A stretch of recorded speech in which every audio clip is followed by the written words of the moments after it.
Bakit natigil ang GSIS survivorship pension ko, sir? Answer, unang-una ma'am, may guidelines po si GSIS. May reason po bakit natigil ang survivorship pension ninyo. Ito po yung nabasa ko sa website ni GSIS. Ito po, the payment of survivorship pension to the survivorship spouse shall be discontinued when she or he remarries, cohabits, engages in common law relationship. Ibig sabihin, ma'am or sir, once na mag-remarry kayo, magpakasal kayo sa iba, or meron kayong ka-live-in or common law relationship, hindi yan allowed sa GSIS survivorship pension. I-discontinue talaga yan ni GSIS.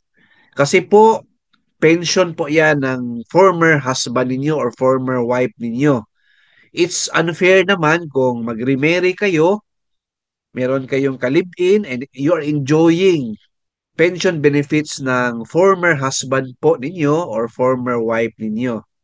So, i-discontinue talaga yan ni GSIS. Siguro po yan po ang reason bakit na-stop or natigil ang survivorship pension ninyo. Ayan po. Hope na nasagot ko yung question nyo, ma'am or sir. Keep watching my YouTube channel. Please like, share this video, and subscribe my YouTube channel. Thank you, God bless, and 2 thumbs up.